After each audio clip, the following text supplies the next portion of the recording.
Welcome to Straight from the Source with Hayley Watts, and today we have Chico Fire Chief Steve Standridge joining us, and I'm just hoping that you don't get called away in an emergency, right? I know that can happen with you. It can, and it does. Yes. I'll cross my fingers and we'll see what happens. Yeah, we'll see how long we can go here. Now, I believe that you came to Chico shortly after I did, right? 2017, 18? 2018. 2018. Yeah. And where are you from originally? I actually grew up in Medford, Oregon, and I went to college in California, and then eventually made my way over to Denver, and I was there for 24 years before I came out here, and had been with another fire department for 23 years. Oh, wow. So came out here specifically for the job, and it was very advantageous because my mom still lives in Medford, and my dad still lives in Santa Cruz. So you're right in the middle. I am. That's perfect. Yeah. Nice. So you right now as fire chief, I actually see you oftentimes when there is an actual fire, you're not still sitting in the office like barking commands over the phone. You go out to the big calls, right, in general? Yeah, I'll support the battalion chief, get a sense of what's going on, and they're typically the larger incidents that I'll go on. But I don't take over the incident. Right. You're just supporting your team leaders. Yeah, so we have what's called a battalion chief. We have 3 of them on each shift, A, B, and C shift, and they're the incident commanders for any major incident. Yeah, that was one thing that I actually noticed because I was a reporter, full-time reporting when you came on. And before, Chico Fire told me they didn't have battalion chiefs, right? Just division chiefs. Correct. So what is the real what change did you make there and why? So it was an unsustainable model because the division chiefs had their day-to-day duties. So we had an operations division chief, training division chief, and an admin division chief. And then they were assigned then to one of the 3 shifts. So in effect, they had 2 separate jobs because they're not intermingled. They're very different jobs with different focus. And I realized that we were doing a disservice to our operations side of the house, our men and women on apparatus. Most agencies have battalion chiefs for a good reason. They're in the stations, they rotate in, they're on a shift, and that is their shift. And so there was a lack of operational oversight and mentoring, coaching. And so the battalion chief has been a game changer for this department. In order to do that, we sacrificed 2 administrative personnel in the way of division chiefs. We reconfigured, so I have a deputy chief of operations. He's my second in command. And then we realized we needed some more help in the training because we do a lot of training. Yeah. So there's a lot of coordination, and we created a training captain position. Okay. Yeah. So even with this structure, we struggle with the administrative side of it. It's just a lot that descends on me, my deputy chief. I was going to say you can just do all that, right? Yeah, I can do everything. Right. But we now have a fire marshal, which is also technically he's a battalion chief, but he's our fire marshal, so he's administrative in nature. So he oversees the prevention bureau. Yeah. And again, it was a game changer because we had somebody in there that was dedicated to that role. Has been a fantastic addition. Yeah. He works great with operations. And then operations brings a lot of issues to their awareness, and he's able to get ahead of it. And his experience and knowledge and have been immensely helpful for us to build a really effective prevention bureau. So firefighters have such an interesting job. I'm a little bit different, but most people who work here, maybe they work 9:30 to 6:30, go home for the day. If you don't get called on breaking news, that's pretty much it, an 8-9 hour shift. But for firefighters, I have this vision of, they just hang out, everybody's best friends, it's like a family, maybe play Scrabble between fire calls, right? You sleep there overnight on a lot of the shifts, which probably gives you a little bit of anxiety. I imagine it's hard to fall asleep just not knowing when the phone's going to go off. Am I off base at all here? Maybe just with the Scrabble? Yeah, I'm not sure Scrabble would be it, but no. So we have 3 shifts, and our firefighters work 22 consecutive 24-hour shifts. Okay.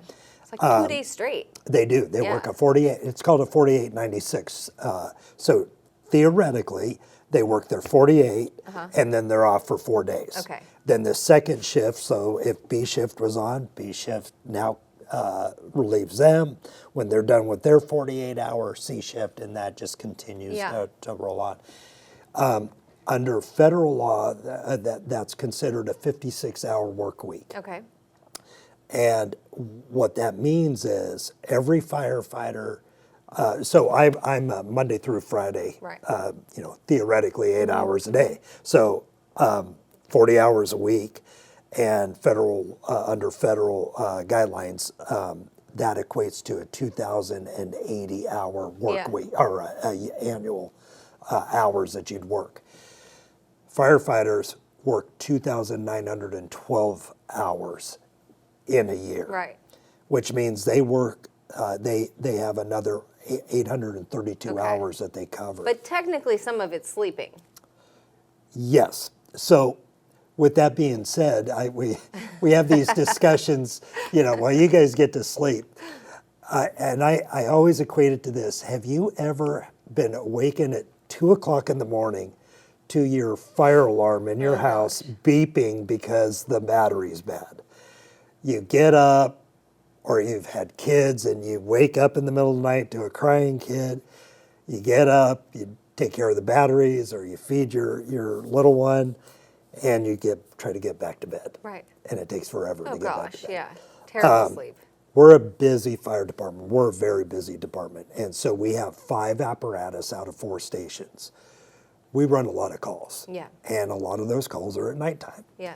And it's a very disruptive sleep. It's rare that a crew will sleep through an entire night. Yeah. They're constantly up for any number of types of incidents.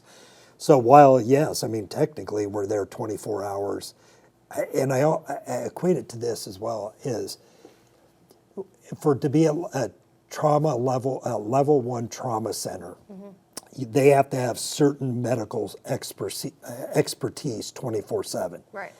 Well, those doctors and nurses, they are there on a 24-hour basis. Well, they get to sleep, but the moment that they need to go into surgery, guess what? They're awoken and so forth. Yeah. So it's sort of the same thing. We're ready.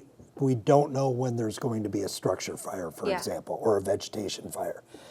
Well, that demands a lot of resources to be mustered. So we can't even downstaff in off hours. There are a couple areas at time frames, like 4 o'clock in the morning, that it drops pretty substantial in terms of call volume. But it's pretty consistent throughout the day. We have some ebbs and flows when you look at the data. So, there's a lot of sleep deprivation. Gosh, I know. And I know that firefighters have some of the highest cancer rates of any career out there. And, there are the obvious connections that people make in terms of things that exposure, like things that are burning, the synthetic stuff in all the houses now. But, I'm seeing all this research coming out about the importance of sleep and getting that solid 8 hours per 24. And I can't help but wonder if there's some sort of connection there, too, that's just, putting people's health even more so at risk. So there's been increasing research that has been occurring over the last 10 or 15 years in different elements of firefighting. One has been about fire behavior and how it's changed with respect to synthetics in homes and the acceleration of fire growth.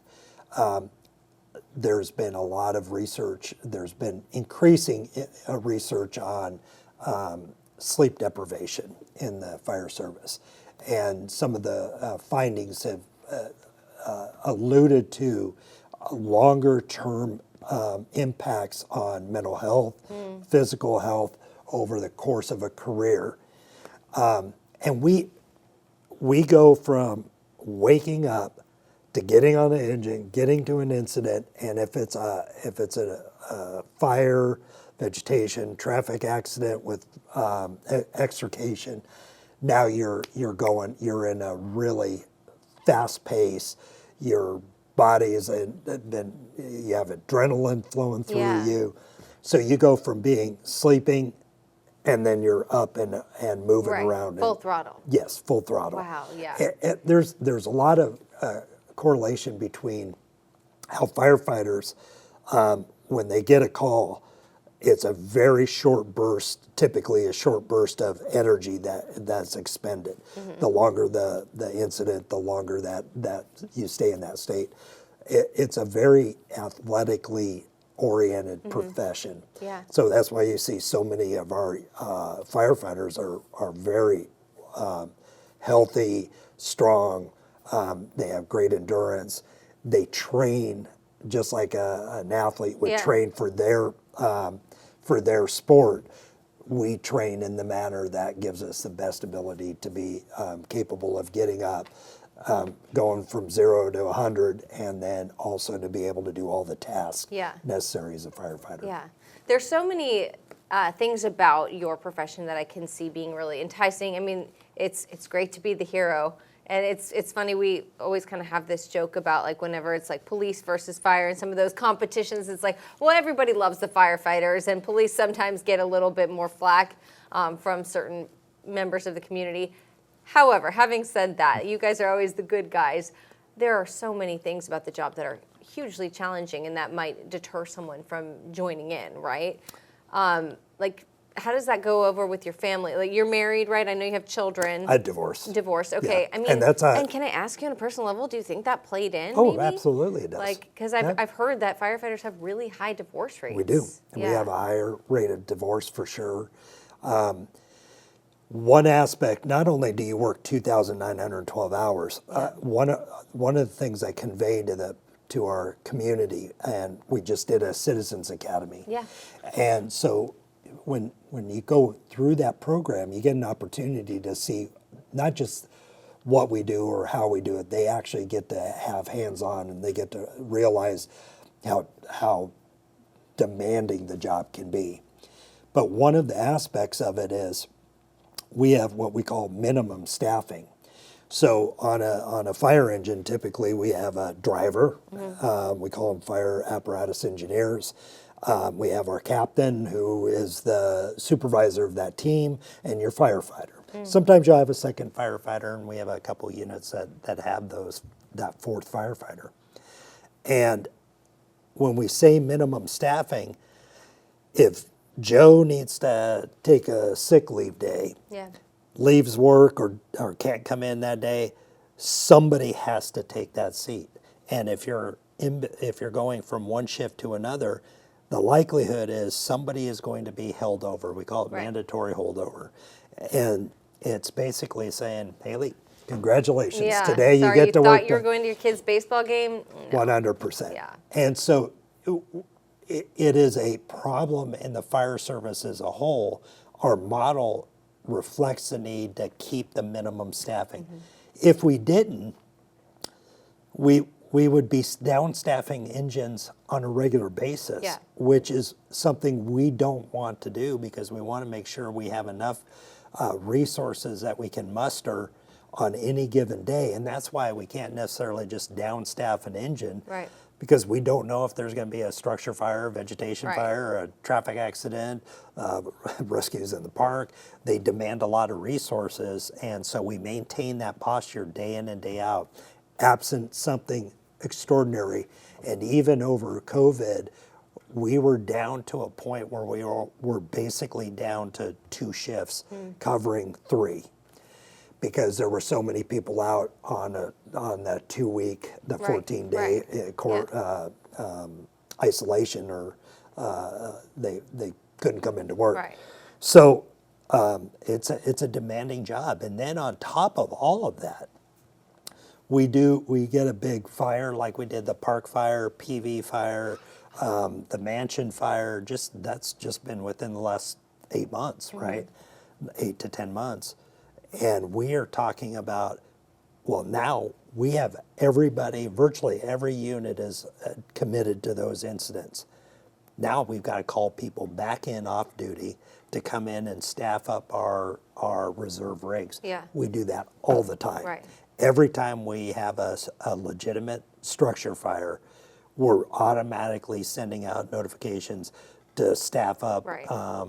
apparatus, and it can be challenging. Yeah. It could be the middle of summer, vacations, holidays. I can imagine, like, if my husband if we had like a trip planned or Yeah. something, and finding out that, oh, sorry, cancel the flight or whatever it is. I mean, heartbreaking. You know, it's really hard because our jobs, I mean, my job is so important to me, and I love this station. I love this family that I'm a part of here, and I feel like we have a service to the community. But of course, your family, I think that's a pretty common motto in our country, like, your family comes first, but not when you have a life and death sort of job. And we do a good job. If we know, in fact, it happened on the Park Fire. We had somebody that had tickets. They were leaving the next morning and was dispatched as on an engine that was at the campfire. So we worked really hard to make sure we could do a swap so that individual could continue. But it hasn't happened since I've been here, to my knowledge. But it is not inconceivable that there will be a day we just don't have anybody coming in. And so it's terribly disruptive. Yeah. And I say this, we have amazing people. Yeah. And I came from a department that I thought I have great regard for, great people there. When I got here, I could not believe the commitment, the dedication, the work ethic of our firefighters is off the charts. Yeah. It's pretty impressive, and I say that without hesitation, because when they get on a fire, they are on it, and they want to get that fire put out. They want to do their searches. They want to do overhaul, and then they're packing up and they're getting back to the station or getting back into service as quickly as possible, without compromising anything that would cause a rekindle or something of that nature. It doesn't surprise me, but it's good to hear. Now, I've heard this weird rumor, nothing to do particularly with Chico Fire, but that all firefighters have a slight degree of pyromania. Have you ever heard that? Or have you ever known any firefighters who are like a little too enthralled with things burning? No, but there have been cases of a firefighter, volunteer firefighter, that was arrested and convicted on arson, and they were starting fires as a result of that. You don't typically see it. It happens. Yeah. People in our profession, the fires are. I mean, that's why we get into it, is put out fires. Right. But we're not driven by the fact that we're enamored by fire. Right. I get more enamored watching my campfire than I do at a structure fire. Yeah, yeah. We have an awesome respect for what fire can do. Right. And we take that very seriously. We train all the time. Fire behavior has become a really big aspect of our training and our knowledge and our experience, because fire can and does kill firefighters. Yeah, right. And we've become much more aware of the behavior and how to project what it looks like going forward and so forth. So, and going back to that battalion chief, that position is so instrumental, because that battalion chief is taking all those variables in. And what happens is you get a big incident. Take PV, for example. The building itself wasn't terribly big, but you have a big box store or something like. When you're a firefighter, you're inside, you're isolated there, you're on the exterior, or you're on the roof. You only get to see a little piece of it. And so the battalion chief is taking all that information, looking visually as well, and getting a sense of where's that fire going. Right. And if it's starting to look like we're not getting ahead of it, we pull people out. We go get what's called a PAR. It's a personal accountability report, and we make sure every crew member has been pulled out, has exited the building. And then we regroup, we decide what our strategy is going to be and our tactics, and then we go back into it. So we might go to a defensive posture where we're just putting water in from the outside. Yeah. We may have a portion of it that's defensive, like a strip mall, but we might go interior and offensive on the exposure sides. War strategizing. It is. It's a very, I think people really have a misunderstanding of how we do things. You just cut holes in the roof with chainsaws, Yeah, right? but And how spray hard could down. it be? Yeah. Even pulling hose is a very exact process and training that we have. How we move hose, how we deploy them. There's a lot that goes into that decision. Do we want 1 3/4 or do we want to go with a 2-inch or 2.5 inch hose line? Both of them have their specific uses, and you have to make a determination sometimes when it's like, do I want to go to a bigger? But we have more challenges of getting that hose line deployed and moving it and advancing it to the seat of the fire. So there's a lot of decision points. When that first unit arrives on scene, they're looking at all the critical factors and they're making decisions like that. Yeah. And I equate what we do to firefighting is really analogous to being a football team. Everybody has a position on that team. Everybody needs to know on any given play, what is your responsibility? Right. And the battalion chiefs are the ones that sort of coordinate the plays. Yeah, okay. We're going to do this. But every single person on the fire ground needs to know what their responsibility is. And they can change positions based on the circumstances and the tasks that they're going to do. Right. And then after, then there's an investigation. Like Correct. with PV, I mean, my guess was that it was especially when it turned out that the second fire wasn't just the first one reigniting. I'm thinking, okay, there's some like ceramic student who's just mad. Any indication that it was like intentional? We're still under investigation. Yeah, okay. But is this a separate team who does this investigation than your football players? No, we actually have some fire investigation team members that are also on the floor or firefighters on apparatus. And then we have 2 of our prevention folks. One is the fire marshal and another is an inspector.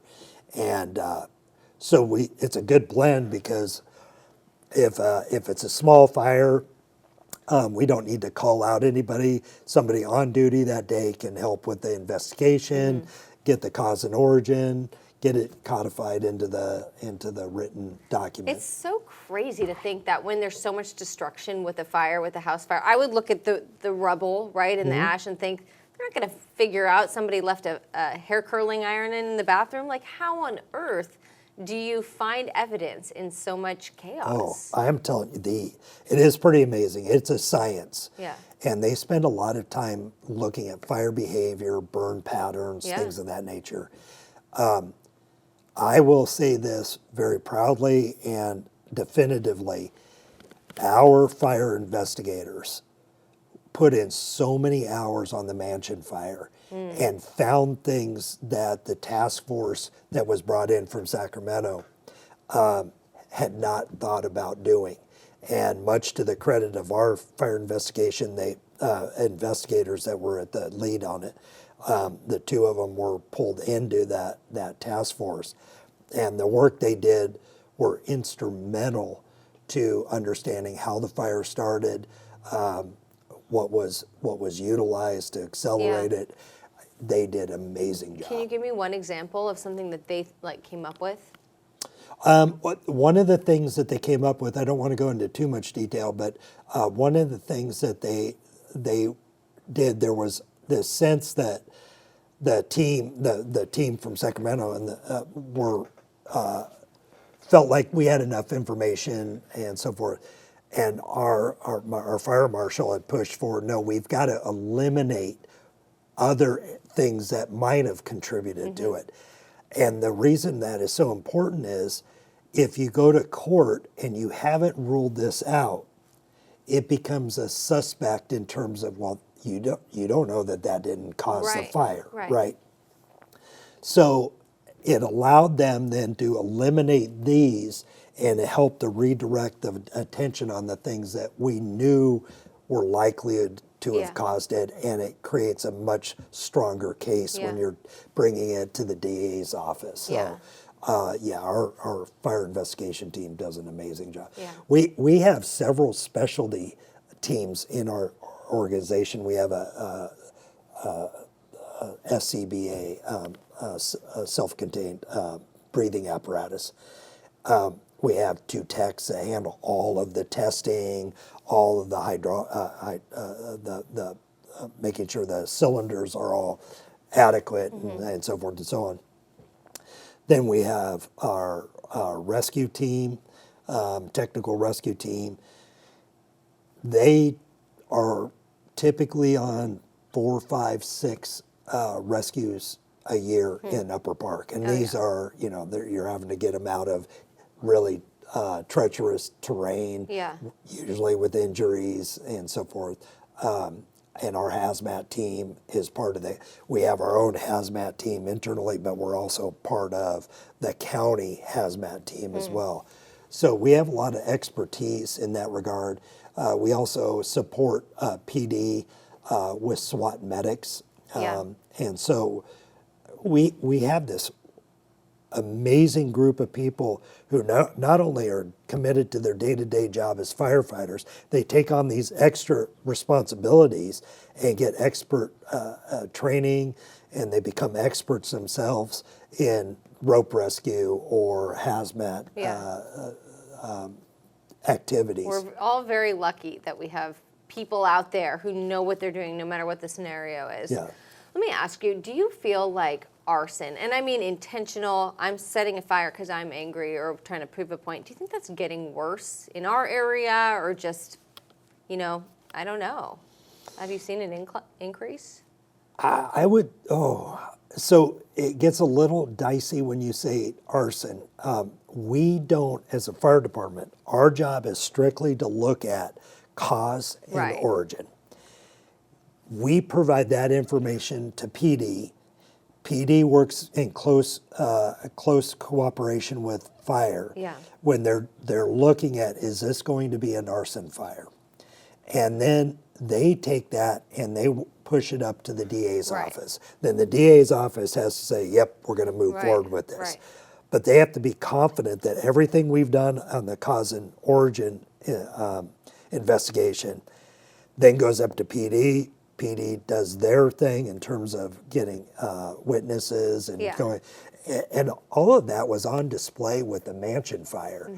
The coordination between the investigation team, PD, and the state law enforcement, Parks Department, and then the DA's office, it was amazing to watch. Yeah, right.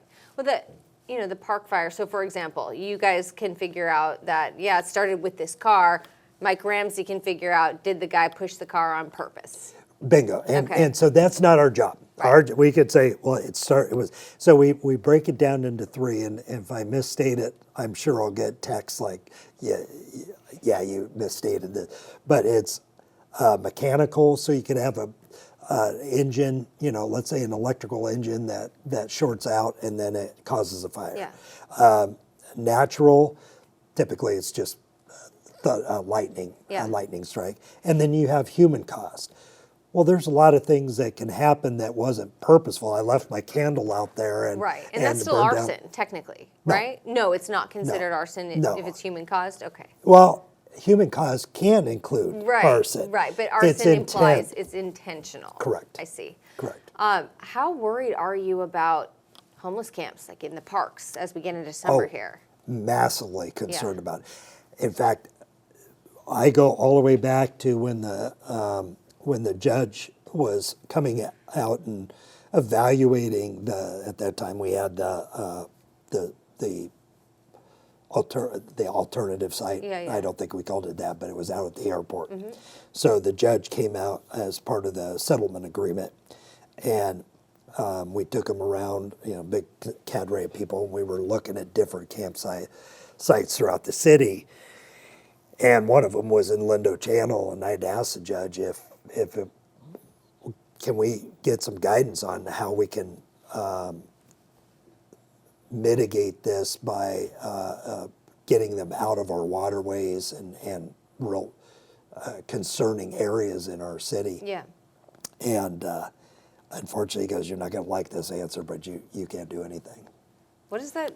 How does that feel to you? Oh, it's terrifying because we do have really sensitive areas in our waterways, Upper Bidwell Park, eastern part of the city where there's light flashy fuels, and we know the weather patterns, if they're unfavorable to us, can make massive runs either up towards the foothills, into the foothills, Yeah. or vice versa, comes down from the foothills into the city. So yeah, it's a terrifying sense of dread when we know that we have a lot of people in our waterways and our parks that use fires. They have barbecues and so forth. Right. And so it doesn't take much for it to ignite.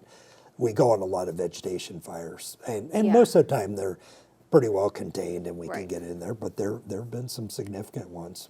Do people seem like remorseful or concerned? Like, have you ever showed up and there was maybe a cook fire that got out of control and people seem who are living there to really realize how dangerous it is? Or, I mean, does it kind of seem like a lack of... When we talked about last year, we went on 274 related homeless associated fires, and that includes everything. That includes vegetation fires, structure fires, rubbish fires, as well as illegal burns, which fall in the category of cooking fires and warming fires.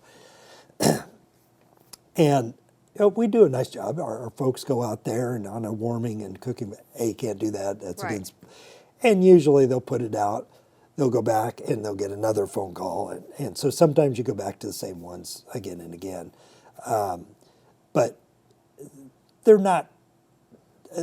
I haven't heard. It doesn't mean it doesn't happen. Our folks are very professional and they're very compassionate, and they're not trying to beat somebody down. They're just trying to. You can't have those in there Yeah. for that reason. We don't want this to turn into a major wildfire. Right. I know that you've been talking a lot lately about the fire station on Hicks that we hope happens from in the you. future. Yeah, right. I mean, it's right. It would be right by our station, Yeah. that's for sure. It seems like, though, just there's no money. Nobody has money, right? Whether the council wanted it or not, I'm not sure, and I'm fingers crossed that it happens. How big of a deal would it be if our community continues to grow there on the north as it is, and it just doesn't happen? Well, it'll always extend response times. Yeah. So you'll get there, but Yeah. So my biggest concern right now is we're a city. The state finance department put out. They do projections or estimates of population every year. They give us that as of the first of 2025. This is what we were at. Over 113,000 residents. And we look back at when we were at our highest in terms of personnel on apparatus, we were at 22 a day, and we were at about 86,000 residents. And we ran about 7,600, 88,000-ish calls.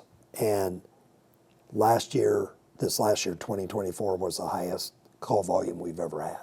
We were at roughly 15,000 calls for service. So my fear is always we don't have a lot of capacity in our system, and where we were at 22 firefighters per day in 2008, were 17 firefighters on per day. And so in addition to that, we shut down Station 6 after the 2008 financial crisis, and then Station 3 at the airport, largely because that air service had gone away, so there wasn't a need for it as much. And that station in particular is really not very advantageous for response times. Yeah. So we have 2 engines out of Station 2 at 5th and Esplanade, because that gives us the best response times Yeah. on the north end of town in particular, Right. because we don't have a lot. Now we utilize what's called a automatic aid agreement with CAL FIRE with stations 41 and 44s, and we look for the closest unit, either whether it's in their jurisdiction or ours. Right. And we have a boundary. It's called the Chico Urban Fire Response Agreement, CUFRA, or CUFRA. Some people call it that. But it allows us to share resources irrespective of whose jurisdiction it is Yeah. within that boundary, and it's the closest unit.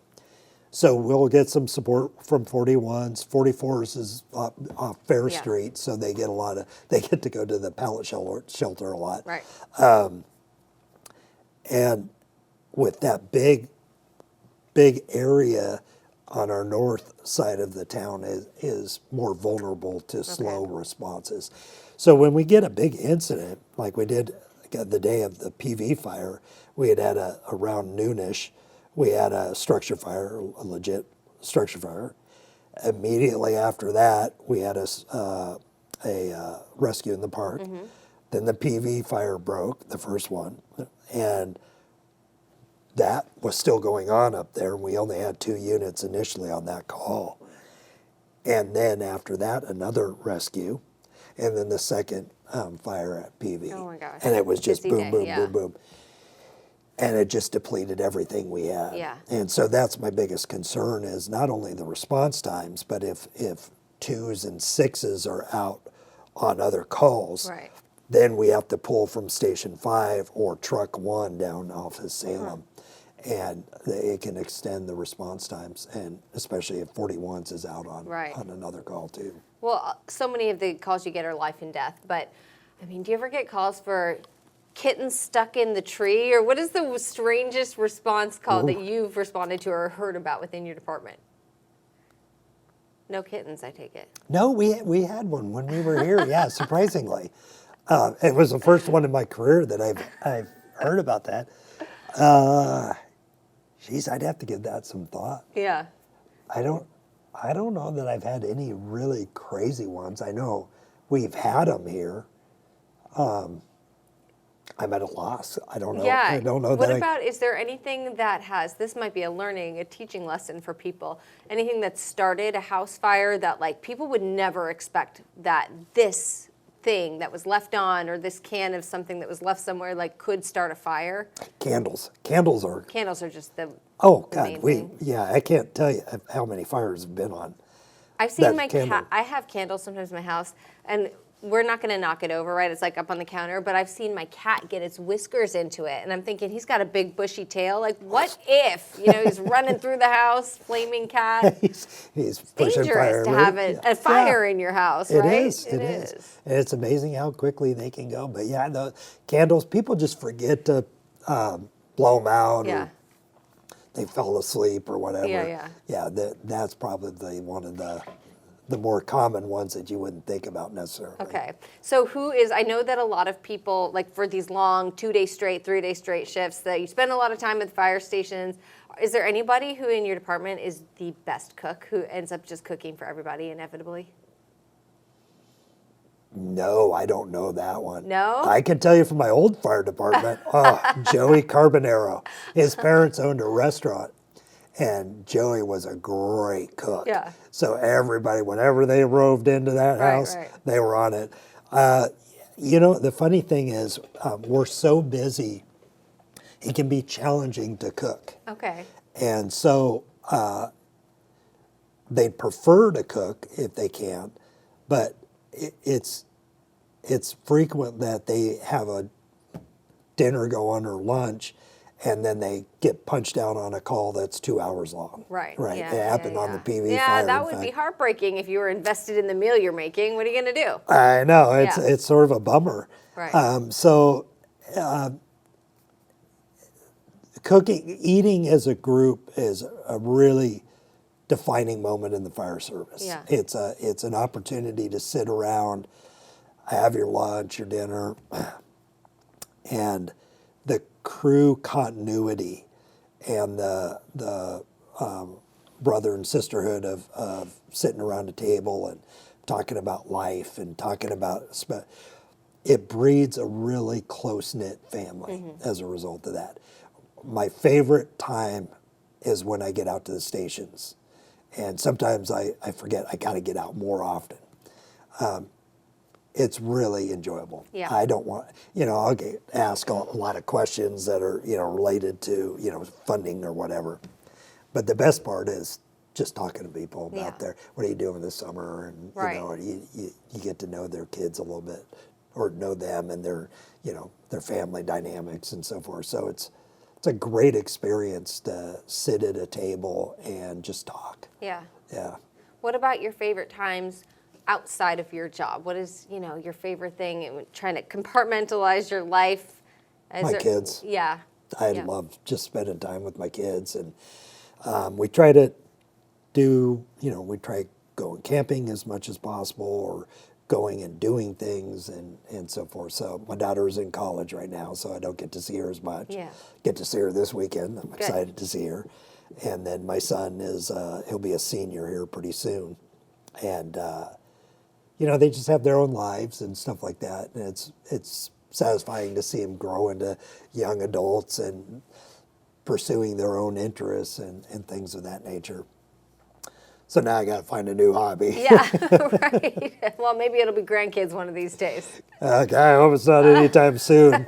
That'd be problematic. Yeah. No, it is, you get in the fire service and when you're working shift work, you have this great opportunity to, the 4 days off, and if you're not working overtime and so forth. But so many of our firefighters have families, young families, and they're tied up with going to baseball and basketball and all those things. And so they have pretty busy lives outside the fire department, and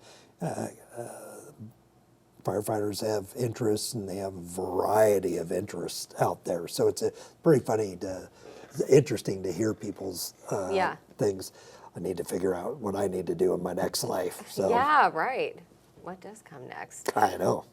Well, parting words of advice for people as we get into the hot months ahead, just the average homeowner or renter. What do you want people to keep in mind? Besides, don't light candles. Don't light candles. Thank you. Incense are good. The essential oils, maybe not incense. The essential oils. Those are no fire involved in that. I can't say that I've heard of one, but yeah, I mean, anything that you can conceivably think this could turn into a fire. We just want our community to be mindful of being in our interface areas, parks, trails, and so forth. An errant cigarette butt. Yeah. Don't climb monkey face and smoke a cigarette. That'd be nice, yeah.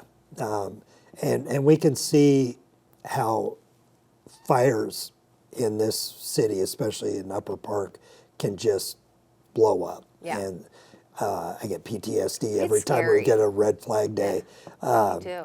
But just be mindful of your activities in the public space, especially those that we know have volatile fuels and so forth.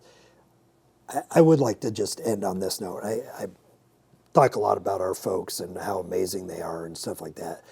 I don't think people realize what an amazing group of firefighters they have serving their community. We are very different than most other cities because most of our firefighters live within Chico or within the Chico urban area. Mm-hmm. They are invested in this community. Their spouses work here. Their kids go to school. They coach. They worship. They recreate here. A lot of them grew up here. Their roots here, and they take tremendous pride when they put this patch on. Yeah. There's a tremendous amount of pride because we go back to 1873, and there's a sense of history there, tradition. And so the amount of dedication, commitment to our community is very evident in what they do day in and day out. And everybody is devoted to that mission. All right. Well, thank you so much for Thank being you. here. Yeah, I really appreciate it. Thank you very much. Thanks for listening today. I decided to offer this podcast after enough of you let me know that you wanted a deeper dive into certain stories than you get on our TV broadcasts. We elect certain people to represent our voice, but who are they really? My hope is that this podcast answers that question. I love your feedback, and I want to know who you'd like to hear from next. Just fill out that comment section and leave us a review on Apple Podcasts, YouTube, or Spotify.